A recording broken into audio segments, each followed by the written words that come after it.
So, pangalawang araw tayo nung ating pinag-aaralan. Sabi nga natin, napaka-importante nitong bagay na to kasi ito yung huling magaganap.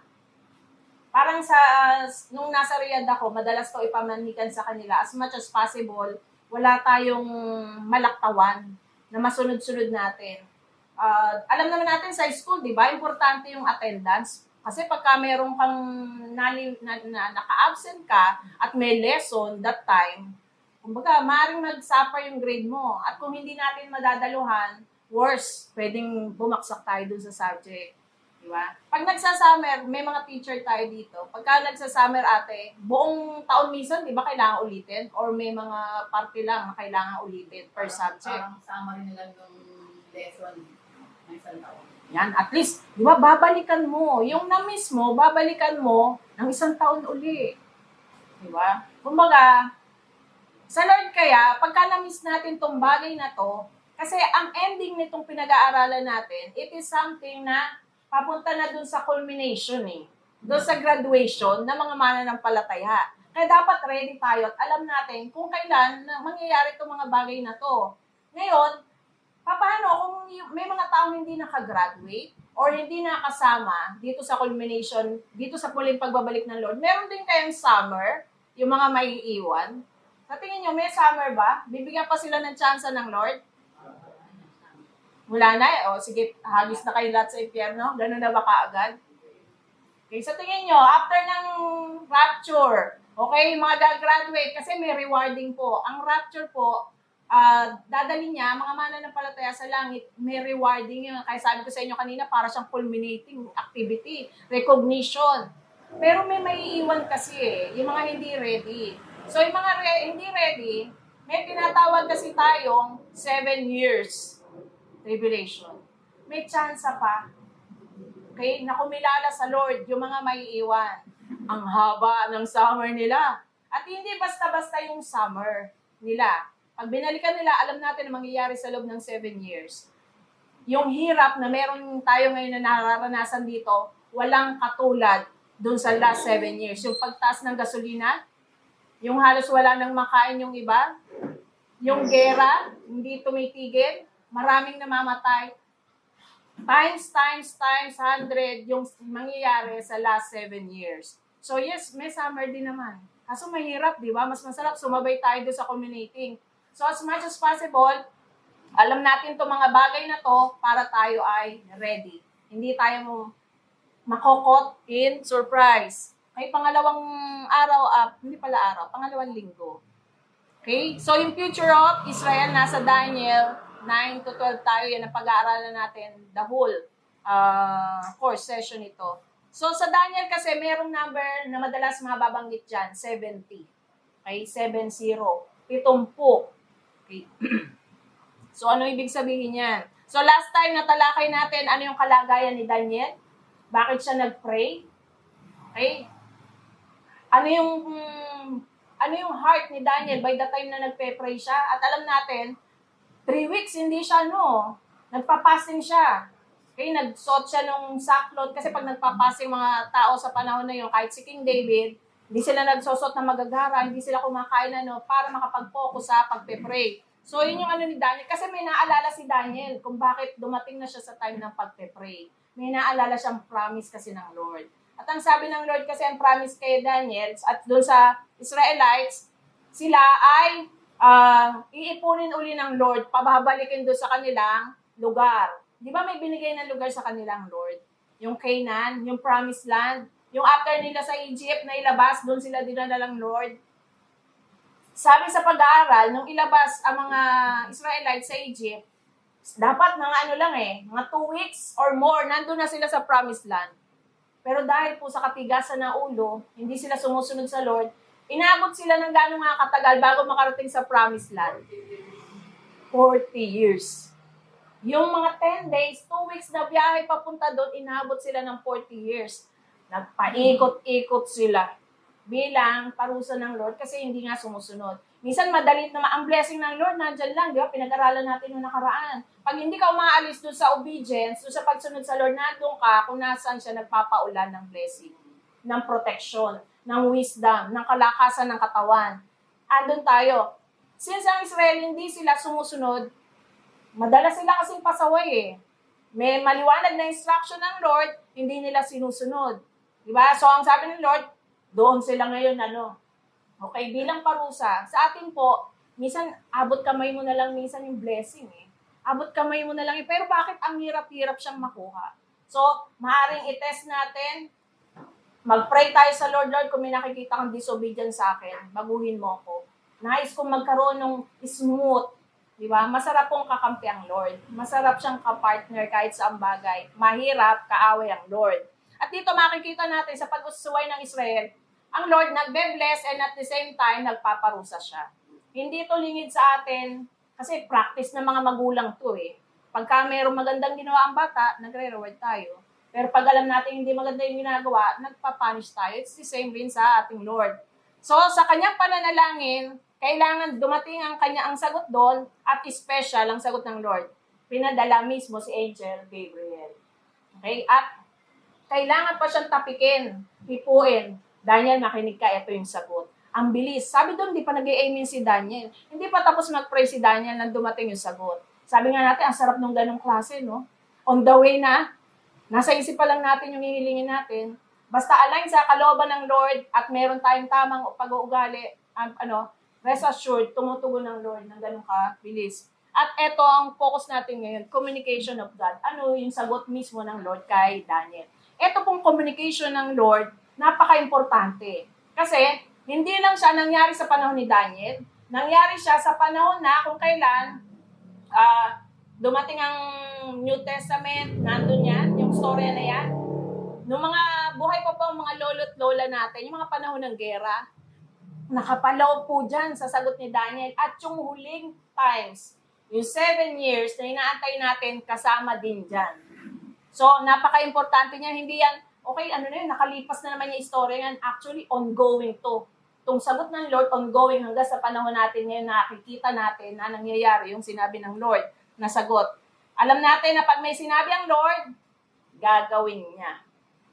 Specific ba? Ang Lord ba, detalyado siya pag nagsabi? Specific ba siya sa mga panahon, sa time? Yes, specific ang Lord. Nagbibigay siya ng mga times. At eto nga si Daniel, Lord, may promise ka. Naalala ko. Kaya si Daniel ay nag-pray. So, a lot of people, sa panahon na yan ni Daniel, nung makubkub sila ng Babylon, nakalimot.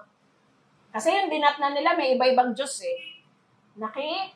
Sila doon sa ibang Diyos. Iyan yung madalas kasalanan ng Israel, kaya galit na galit ang Lord. Kung natatandaan natin, nung si Moses po, umakyat doon sa Mount Sinai para kumuha ng 10 Commandments. Saglit lang yun. Kukuha lang siya ng 10 utos. Pagbaba niya, anong nadatnan niya sa ginagawa ng Israel? Gumawa ng golden calf. Ganon kabilis sila talagang mawala. Dito sa Babylon, nung makubkob sila, almost 70 years sila dyan. Kaya yung practices nila, halos na rin. Pero not Daniel. Hindi nakalimot si Daniel. At alam natin, may iba pa siyang kaibigan na hindi nakalimot. Napatuloy na, nagpe-pray. So nakalimot ang iba, pero si Daniel po ay hindi nakalimot. So eto ngayon yung sagot ng Lord. So may 70 weeks na inilaan ang Diyos para sa bansang Israel at doon sa lugar, doon sa Jerusalem or yung Holy City. Mahaba ang history. Tayo siguro, parte lang ng history, siguro 70 years. Kung mabubuhay tayo ng 70 years, 80 years, ang parte lang natin sa history, yung taon lang na yun. Diba? Nung makupkup tayo ng Spanish, diba, balik tayo sa history, 300 years mahigit. Okay? Kung baga isang portion ng history, 300 mahigit, ang Pilipinas nasa pananakop ng Spanish. O yung mga, ang Tagalog ng Spanish? Espanya, nasa pagkupkup. Ngayon ang Diyos, sa buong history, okay, hanggang likhain niya ang mundo, hanggang sa maguguna uli ang mundo, meron siyang 70 years na ilalaan sa history na mangyayari sa Israel. Okay? At yung pangyayari na yan sa Israel na yon, magkukulminate yan hanggang bumalik ang ating Lord. Kaya siya yung tinututukan natin. Okay? So ano yung 6 na sabi ng Lord na sagot niya? Sabi niya, Daniel, makinig ka maigi. Ito ang mangyayari. Meron kayong 70 years na binibigay ng Lord. Sa history niyo, may 70 years na mangyayari. So, una, finish the transgression. lahat ng mga pagsalansang, pagkakamali, pagkakasalanan tatapusin. Ano ba? To make an end of sin. Kumbaga, wawakasan, matatapos lahat ng mga kasalanan at magkakaroon ng reconciliation sa lahat ng iniquity. Okay? So, ang sarap ng mundo siguro na walang kasalanang namamayan. Pagbukas mo ng news, halos lahat ng mapapanood mo eh. Pagbukas mo ng Facebook, halos lahat ng kasamaan. Di ba? Ultimo nga misa kalapit bahay, misa sa loob ng tahanan, nandun rampant yung kasamaan. Sabi ng Lord, one day, Daniel, lahat ng kasalanan ay magkakaroon ng wakas. Siguro ang sarap mamuhay dun sa, yung pwede kang maglakad na hindi ka matatakot. Yung pwede ka kahit gabi. Ngayon, nasa loob ka na ng sasakyan. Sarado sasakyan. Nakikita niyo yung mga nangyayari, di ba? Maliwanag. Dati sa dilim ginagawa eh. Ngayon hindi. Sa traffic light, maraming tao nakatingin. Doon nagkakaroon ng One day, sabi ng Lord, kaya yung transgression, lahat ng pagsalansan, wawakasan. At isa to sa gustong-gusto ni Daniel na makita. Why? Kasi nakikita niyo yung kababayan niya ngayon eh. That time, ang kababayan niya sumasamba sa iba't ibang Diyos-Diyosan, malayo ang puso sa Lord. Nagkakasala sila. Kaya, siyempre, pag narinig mo, Lord, one day pala magiging maayos ang lahat. Yung mga kasalanan, mapapawi. Kahit ba sa atin, minsan napapagod din tayo sa sarili natin, di ba? Pag lagi tayo nakakagawa ng mali sa Lord. Minsan nakaka-tired. Sabi nga ng isang pastor na narinig namin, hindi siya excited, hindi siya ganun ka-excited doon sa Street of Gold sa heaven. Doon sa napakagandang lugar sa heaven. Okay, doon sa mga kanya-kanyang silid. Sabi kasi ng Lord, lahat ng mga anak niya may kanya-kanyang silid. Malaki yung silid? Yes. Siguro sa mga susunod na panahon, may binigay bang sukat ang Lord? Meron kasi. Kaya kung may imagine natin, titignan natin. So ano pa? Ang sabi ng pastor, excited siya doon sa lugar na kung saan wala ng kasalanan. Yung hindi ka na mayayamot. Yung lagi ka na lang happy. Kung merong isang bagay na mararamdaman ng isang pupunta sa langit, happiness, joy. Yun yung pinaka namamayani doon. Hindi ka tulad dito, di ba? Minsan, saglit lang yung joy eh. Di ba? Minsan, halimbawa, okay, may nakuha kang job or may increase or something na nangyari. Di ba, ang saya-saya mo? Subukan nyo magbasa ng Facebook. Yung mga masayang sumahod, maya-maya lang, hindi pa nga raw sumayad. Wala na, lungkot na siya ulit. Ang bilis, fleeting, saglit lang yung joy. Kaya yung iba sabi, ayokong sumaya. Sabi kasi nung iba, pagka masaya daw. May kasunod daw. Di ba, takot na nga yung ibang sumaya eh. Di, sabi nung pag masaya ka ngayon, mamaya may balik yan. Di ba, even yung pagsaya, kinatakutan na rin. Pero one thing na mararanasan natin sa langit, yung continuous joy. Hindi ko alam kung ano yung experience nyo na nagbigay sa inyo ng sobrang joy. Ganon na dire-diretsong pakiramdam ang mararanasan. Kasi dito, ang mas natatandaan natin, yung yung mga sakit, pain. So one day, mawawala siya lahat, sabi ng Lord. And to bring everlasting righteousness. Mamamayani yung kabutihan. Sa ngayon, hindi mo maramdaman yan eh. Okay, sa gobyerno, sa lahat ng mga panig na hindi mo siya maramdaman yung righteousness. Kung sino pa inaasahan mong mag-aayos ng mga bagay-bagay sa Pilipinas, sa mga hindi mo siya maranasan. And to seal up the vision and prophecy, matatapos lahat ng vision, lahat ng prophecy. Ibig sabihin, lahat ng sinabi ng Lord, mangyayari lahat siya. Okay? And to anoint the most holy. At eto na, sino naman yung most holy? Sino sa tingin niyo yung most holy? Maghahari na siya. Kaya siya na yung mamamayani. Hindi na yung kaaway na nararamdaman natin talaga sa anumang gawin natin, mararamdaman mo na andun ang kasamaan sa lahat ng panig. One day, ang Lord, wawakasan ang kasalanan at mamamayani ang kabutihan. May panahon na ganun. So, wag tayong masyadong masad pagka yung nakikita natin ang sama-sama nang nangyayari sa paligid. Di ba? Lahat, kabi-kabila, patayan. Bata. Sa araw, kahapon lang, nabasa ko, 4 years old, namatay. Bakit? Pinalo ng kahoy kasi kasalanan? Kumuha ng mangga. Ang daming ganun. So, baliwalan sa one day, wawakasan ng Lord yun. Okay? Kaya ang kailangan lang natin ay patuloy sa ating pananampalataya sa Lord. So, merong binabanggit na kung saan ire-restore at itatayo muli ang Jerusalem at ang yung Messiah, the Prince. Meron dyan number. Okay?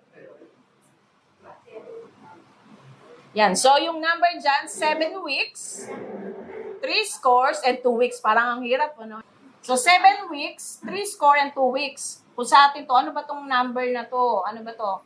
So, may 3 score and 2 weeks na binabanggit, and the people of the prince that shall come shall destroy the city and the sanctuary. So, may dalawang prince na darating.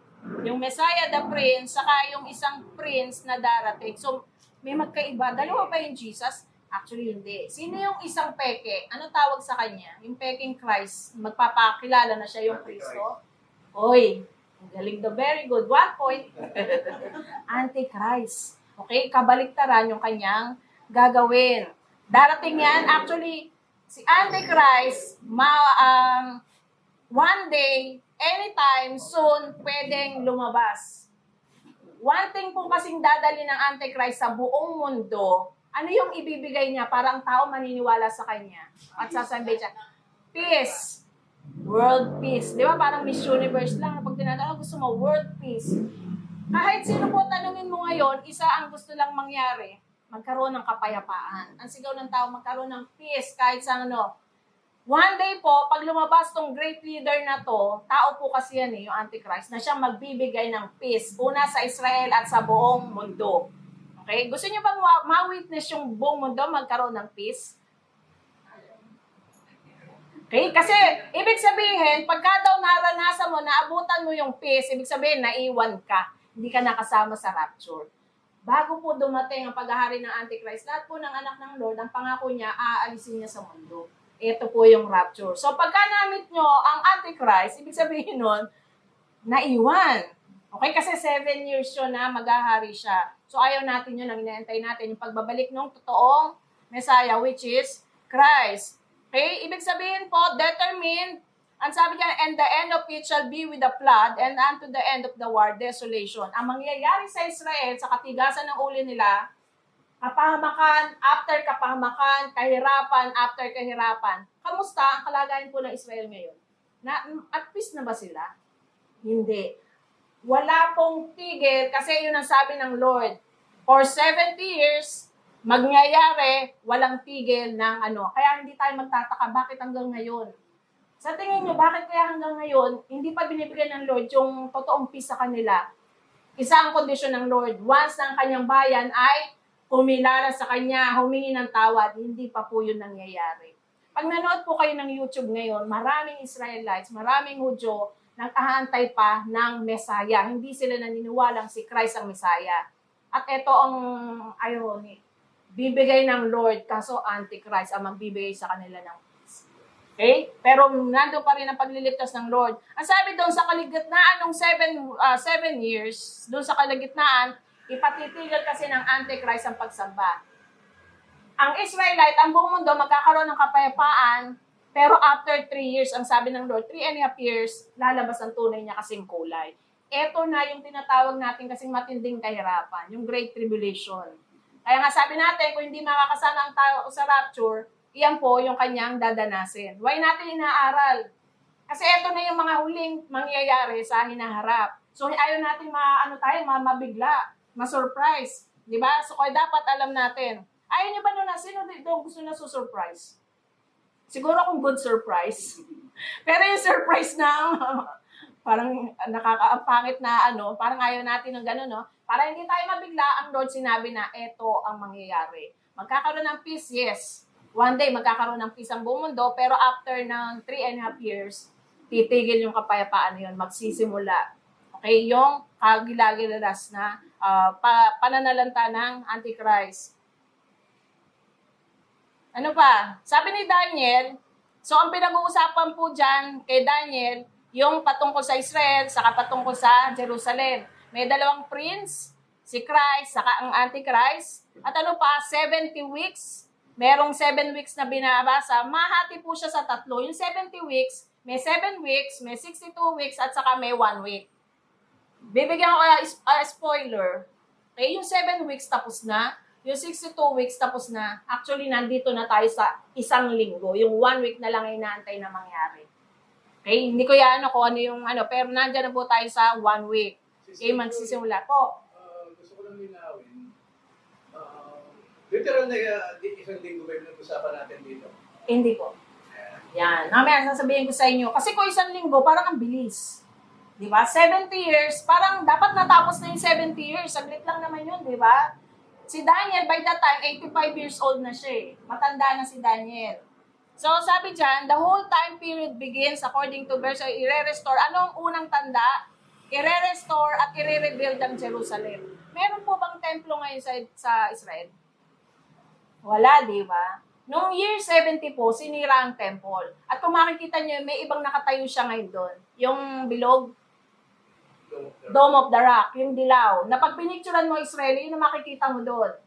Okay? So, wala pa po yung ano. Sabi ng Lord, darating yung time, itatayong muli ang templo. Kasi gagamitin actually ni Antichrist yung temple. Kaya, Yung pang Dome of the Rock, kanino ba yan? Sa mga Hudyo ba yun? Kanino ba yung Dome of the Rock? sa mga Muslim, Sa mga Muslim. sa mga isa-Islam, yan. Kasi hindi sila pinapayagan. Kaya hindi sila pinapayagan na kamkamin yung lugar na yun. Pero one day daw, sabi ng Lord, i-rebuild ang Jerusalem. At iyon ay papahintulutan. Sa ngayon, hindi sila po pinapahintulutan.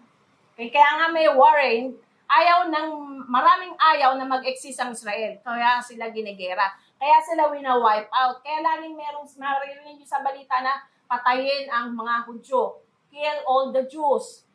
Di ba? Tuwan-tuwa sila pagka ginigera. Kasi nga ayaw nila mag-exist ang Israel. Pero since ang Lord ang nangako, bansa ko ang Israel, never yan mawa-wipe out.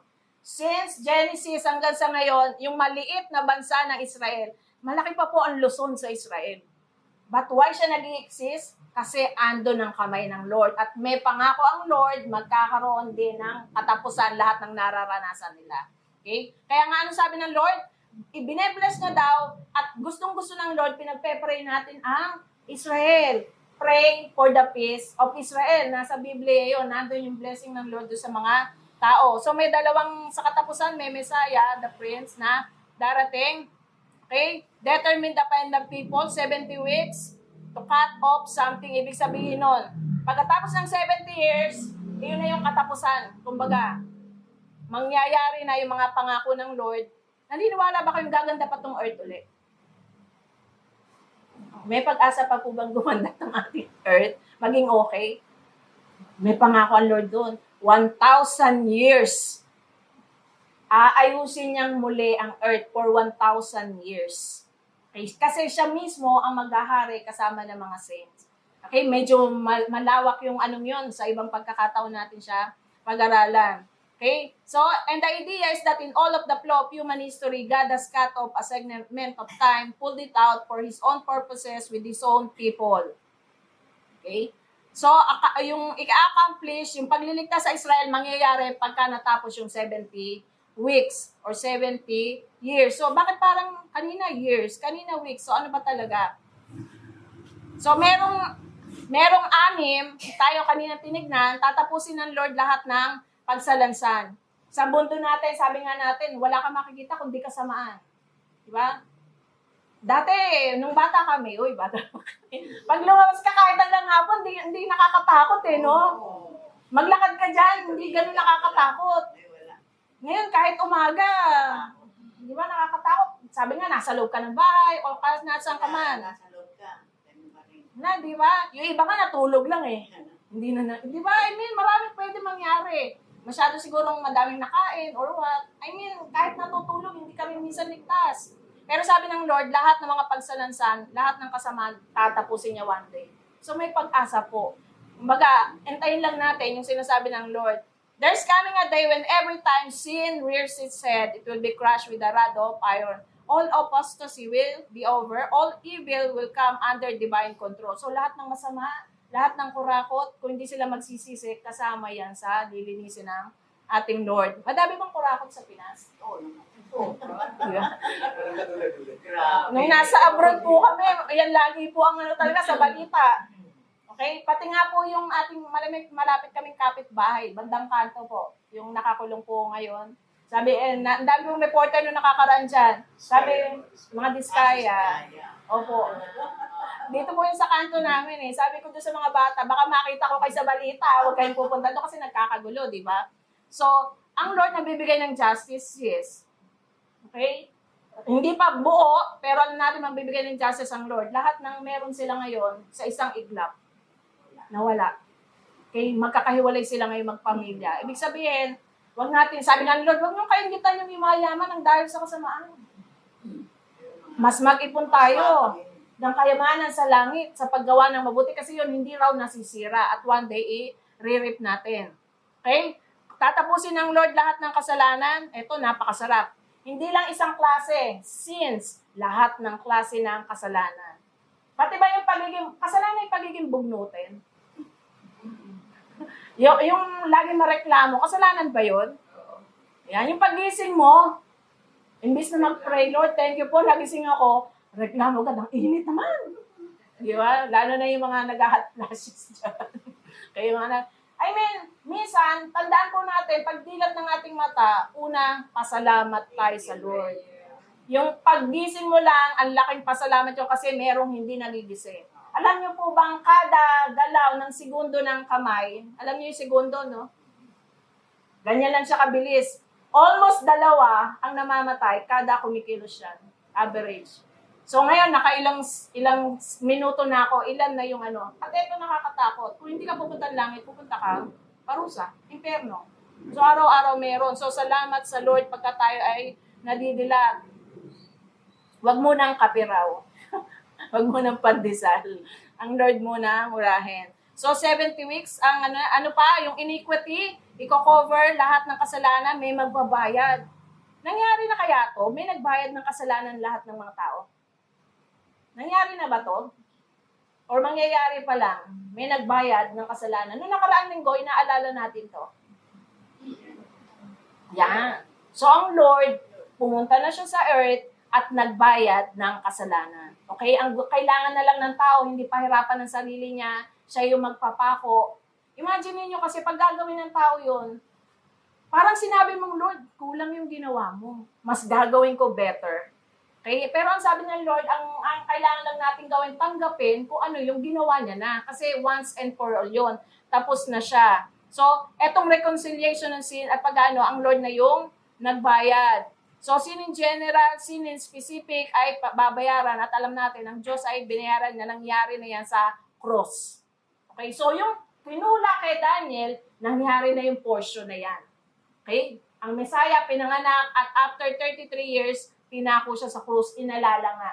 Wala naman naghampas ng likod dito no nakaraan. Wala naman. Yan. Diba? So, ang kailangan lang, i-acknowledge natin yung ginawa ng ating Panginoon. Ginawa na kasi niya yan. Ang gusto na lang niya, aminin natin ating pagkukulang, humingi ng tawad sa ating mga nagawang pagkakamali. Okay? Satan's head was bruised at the cross. So, hindi pa finally natapos si Satan. One day kasi tatapusin ng Lord lahat ng paghahari ni Satan. Okay? Masarap yung pakiramdam na wala ng demonyo, di ba? Okay? Mamamayani na yung kapayapaan sa buong mundo. We are not only had the general problem of sin, the nature taken care of, but we had received from the cross the forgiveness of all the specific sin as well. Ano pa? Everlasting righteousness. Yung lahat ng kakilala mo, mabait na. Di ba? Wala na talagang, walang mga salbahe. Mag-asarap siguro ng ganun, walang pasaway. Away. Talagang lahat nakangiti ka lagi. Yun daw ang pakiramdam ng kasama ng Lord, lagi kang nakangiti. Lagi kang masaya. Bilang na bilang po siguro yung mga oras na masayang-masaya tayo. Right? Siguro yung mga mami, aram natin yung joy na kahit after nating mahilapan sa panganganak, pag nakita mo yung baby mo, iba yung pawi nun. Di ba? Pagka manganganak ka pa lang, galit na galit ka, sakit-sakit, ayaw ko nang umulit. Pero pagka nakita mo yung baby mo, napapawi po yun. Napakatinding joy yun sa mga mami. Ang sabi ng Lord, yung klase ng joy na meron sa langit, pag nakasama natin siya, dire-diretso, walang putol. So yung lagi kang masaya, yung lagi kang joyful, yun yung mararanasan ng tao. Dahil may righteousness na magte-take control sa buong mundo. He will seal up. So wala nang prophecy. Sabi ng Lord, muli siyang babalik at marami po kasing taong nagbabalita, noong nakalang October, last year po, kung napakinggan nyo yung sa na may nagsabi, babalik ang Lord, magra-rapture. Itong grupo ng taong to, nagpunta sila sa gubat. Doon sila mga nakakatingala, nag-aantay. I think October 24 yata yun. Nagbigay sila ng petsa. Kaya na kung saan babalik ang Lord. Na bumalik ba? Hindi, andito pa nga tayo, di ba? Actually, nireset yun. Okay? Binago yung date. Marami na pong ganyan. Kaya ang sabi ng Lord, pag may nagsasabing ganyan, huwag kayong maniwala. Na pabalik ang Christ, babalik si Kristo dito sa lugar na to, huwag kayong maniwala. Sabi sa Biblia po yun. Huwag tayo magpapaloko doon. Kasi marami na po kaming karanasan na talaga ng benta ng ari-arian, nagsama-sama sa isang lugar, then hindi naman dumating. Kumbaga, bata-bata pa po ako nag-start na yan. Why? Ang pagdating ng Lord, hindi siya sa isang lugar. Saan nga babalik ang Lord? Saan nga niya sasalubungin yung mga anak niya? Saan lugar? Alapaap. Kung hindi ka pupuntang langit, hindi ka makakapunta doon. Okay? Kahit meron ka pang jet. Kaya hindi ka makakano. Kaya ang ibig sabihin, ang Lord, doon tayo isisecure para yung hindi talaga kasama, hindi makakahabol. Okay, so huwag tayong basta maniniwala. Lahat ng prophecy, vision ng Diyos ang nagsabi. Kaya at mangyayari yan one day. Okay? Ano pa po? At yung uli, sabi dyan, i-anoint niya ang the most holy or holy of holies. Mababasa natin yan sa Ezekiel, hindi na natin muna siya dadaanan. So, ang sagot ng Lord sa prayer ni Daniel, mula sa panahon niya hanggang sa magkaroon ng millennial, okay, yung 1,000 years, kung saan ang Lord, kasama yung mga Christian, kasama yung mga nananampalataya, siya yung maghahari. Sino yung paghaharian niya? Yung mga taong buhay pa by that time. Okay? Alam niyo po ba mga Christian, sabi ng Lord, siya yung maghahari sa mga school, sa mga government, sa courtroom. Hindi na ngayon uso yung, ang tagal bago dumating yung verdict. 15 years. Okay, bago mahatulan. Sa panahon ng millennium, sabi po sa Biblia, mabilis ang hatol. Pag nagkamali ka, patay ka kaagad. Hindi na yung magtatanungan. Siya ba yung may kasalanan talaga? Wala nang patupatunay. Kasi ang Lord ang ang maghahari. Pararamdam ng Lord sa atin yung paano magkaroon ng government na malinis. Paano magkaroon ng justice. For 1,000 years, ipaparamdam sa atin ng Lord siya. Yan yung tinatawag na millennium. Okay? So, 70 weeks, nahati siya sa 7 weeks, sa 62 weeks, at yun sa 1 week. So, si Jeremiah po, itong weeping prophet, dito, nagbase si Daniel, kasi si Jeremiah, winaringan ng Israel. Sabi niya, may darating sa inyong kapahamakan pag hindi kayo susunod. Okay? Anong sinukli nila kay Jeremiah? Itinapon sa balon. Nainis kay Jeremiah dahil ang laging pinipreach, yung kapahamakan pagka hindi kayo Alam niyo po ba sa panahon ni Jeremiah, nakita niya kung paano nangyari na parusahan ng Israel? Pinakita kay Jeremiah. Yan yung iniiyak niya. Sa ating po mga magulang, wala tayong ibang iniiyak. Pag alam natin, di ba, na mapapahamak yung anak natin, gagawin mo ang lahat para pagsabihan. Iiyak mo talaga, iiyak mo sa Lord. Ganyan po yung naramdaman ni Jeremiah. Nakikita niya mapapahamak yung kanyang kababayan, kaya siya ay umiiyak lagi. Kaya ang tawag sa kanya ay weeping prophet. So, sabi ng Lord kasi kay Jeremiah, 70 years. So ngayon, naalala ni Daniel yan. Okay? Nakita ni Jeremiah, nung makugkog sila ng Babylon, okay, nakaging captive sila, at sabi doon, nakita niyang si Nebuchadnezzar, yung hari by the time ng Babylon, yung Iraq ngayon, nandun niya sa Iraq, kung saan, 70 years. Ito na ngayon si Jeremiah.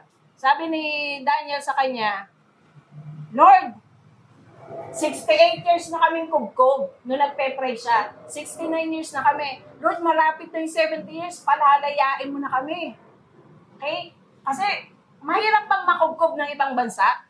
Mahirap. Di ba?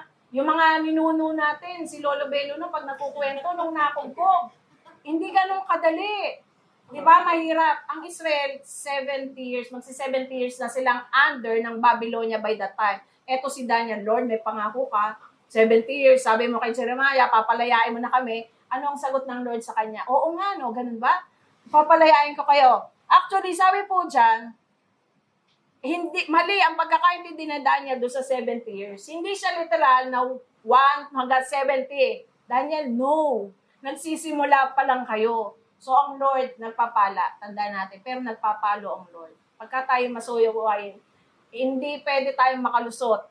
Okay, mas masarap ba yung pagpapala? Sabi nga ni Pastor, isa lang ang diferensya ng A sa O.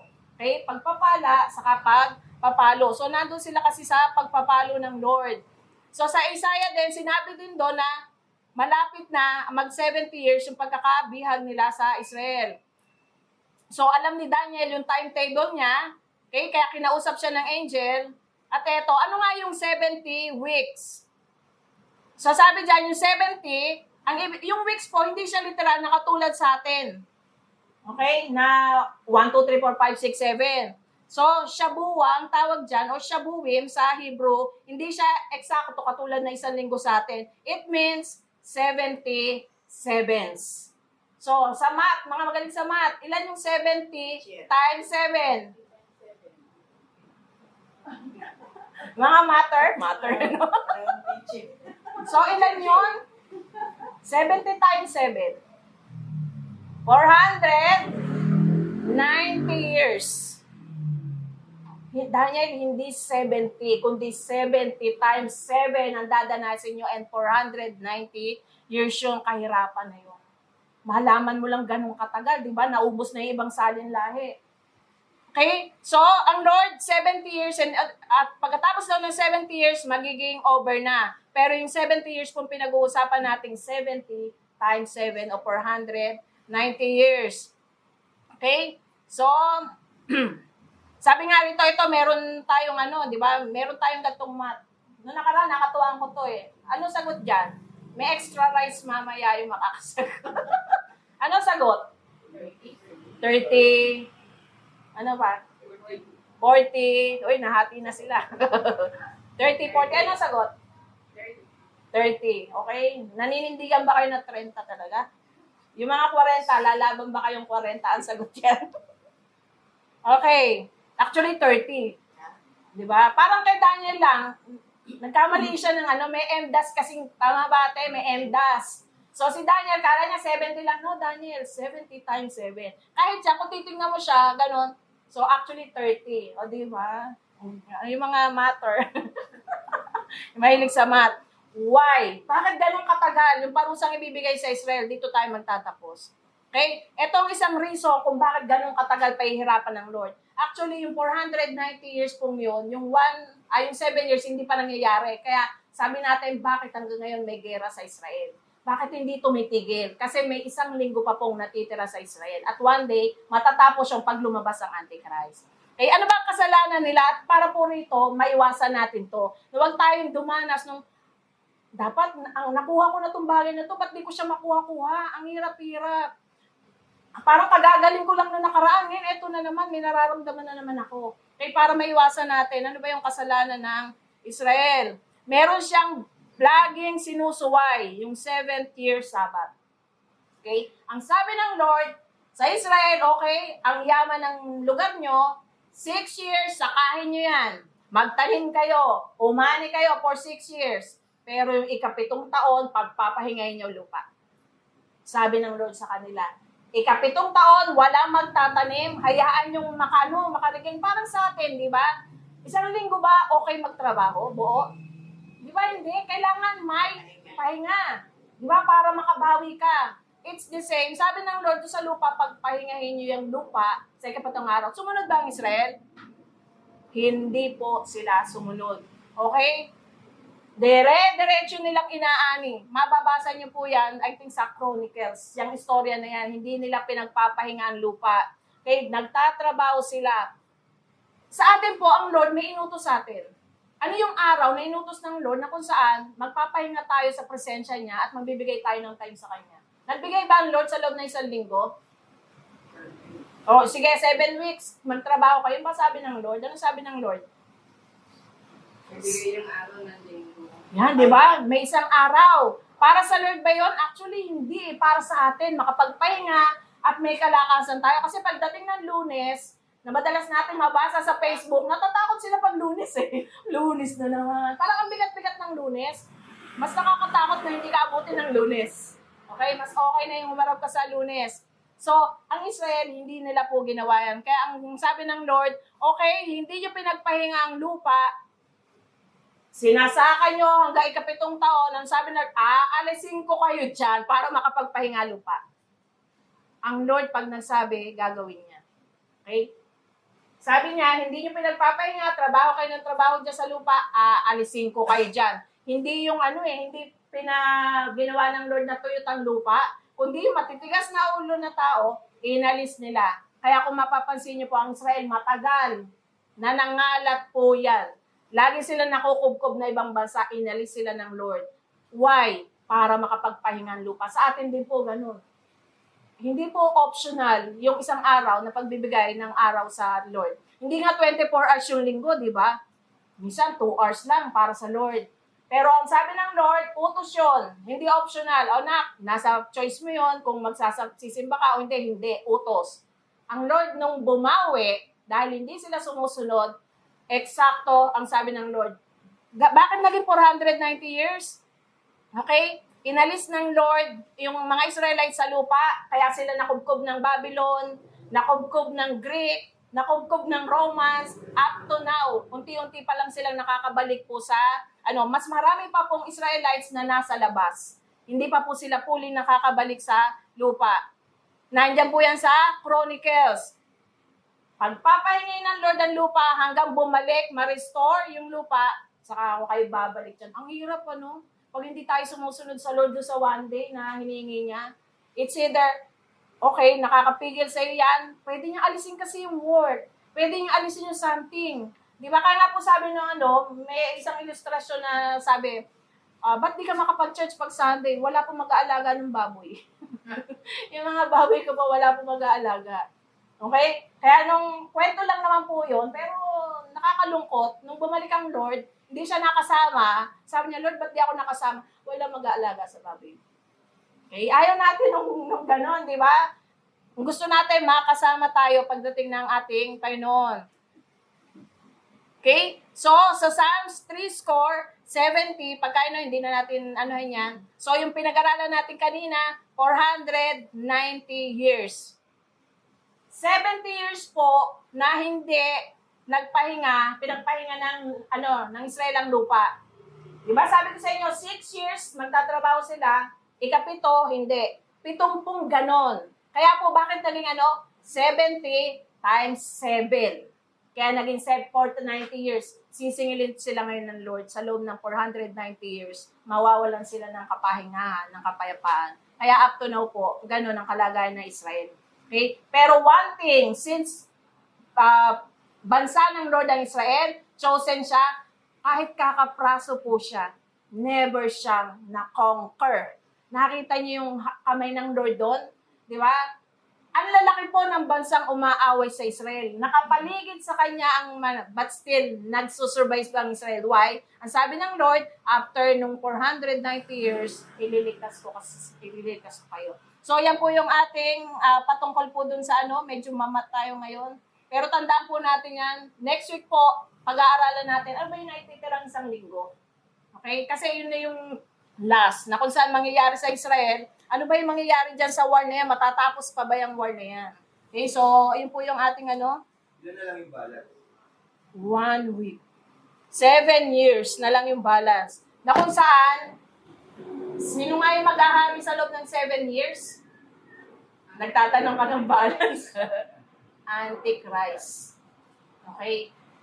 Ang Antichrist ay bibigay kapayapaan. Wala pong ibang sinisigaw Israel kundi kapayapaan. Pag-aaralan natin sa susunod dyan kung ilang beses silang humihingi ng rescue, ng kapayapaan, peace treaty. Ano ang nangyayari sa kanila? Madadaanan din natin sa panahon ni Hitler. Okay? Kung saan, gano'ng karaming Hudyo pinapatay, kasama po yun sa pagpaparusa ng Lord sa kanila. Ilang milyong Hudyo ang pinapatay ni Hitler? Hindi kayo nanood ng Schindler's List, Andun po yung kasaysayan ng Israel. 6 million Jews. Kasama po yun up to now, yung pagpaparusa sa kanila ng Israel. So kung ayaw natin malagay po doon sa pagpapalo ng Lord, ang gusto ng Lord, sumunod tayo. So yung one day para sa Lord, hindi naman 24 hours, ibigay po natin yung para sa Lord.